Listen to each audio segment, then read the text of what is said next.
रत्नागिरी कोल्हापूर महामार्गावर नाणीज येथील जुन्या मठाजवळ सोमवारी दिनांक 11 मे रोजी सायंकाळी झालेल्या भीषण अपघातात रिक्षाचालकाचा जागीच मृत्यू झाला, तर 2 महिला प्रवासी गंभीर जखमी झाल्या. भरधाव रिक्षाने समोरील ट्रॅक्टरला जोरदार धडक दिल्याने हा अपघात घडल्याची प्राथमिक माहिती मिळाली आहे. या अपघातात प्रकाश शांताराम कांबळे वय 45 राहणार दाभोळे बौद्धवाडी तालुका संगमेश्वर यांचा जागीच मृत्यू झाला, तर जान्हवी दीपक कांबळे वय 22 आणि प्रियंका दीपक कांबळे वय 50 या दोघी गंभीर जखमी झाल्या असून त्यांच्यावर रत्नागिरी येथे उपचार सुरू आहे.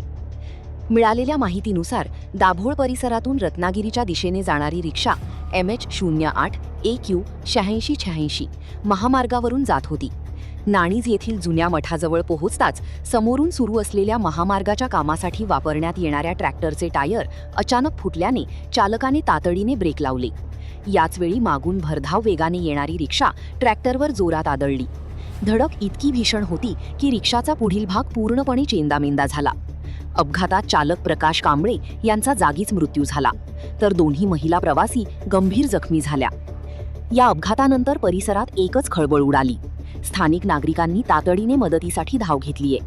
जखमींना जगद्गुरू श्रीमद रामानंदाचार्य नरेंद्राचार्यजी महाराज यांच्या प्रेरणेने सुरू असलेल्या मोफत रुग्णवाहिका सेवेतून प्रथम पाली ग्रामीण रुग्णालयात दाखल करण्यात आलं. त्यानंतर अधिक उपचारासाठी त्यांना रत्नागिरी येथे हलविण्यात आलं. घटनेची माहिती मिळताच पाली दूरक्षेत्राच्या पोलिसांनी घटनास्थळी धाव घेत पंचनामा केला. अपघाताचे नेमके कारण आणि संबंधित वाहन चालकांची जबाबदारी याबाबत अधिक तपास आता सुरू आहे. 24 न्यूज रत्नागिरी. अशाच नवनवीन घडामोडी पाहण्यासाठी 24 न्यूज चॅनलला आत्ताच सबस्क्राईब करा, शेअर करा आणि बेल आयकॉनला प्रेस करायला विसरू नका. आणि हो, तुमची प्रतिक्रिया देखील कॉमेंट बॉक्समध्ये नोंदवा.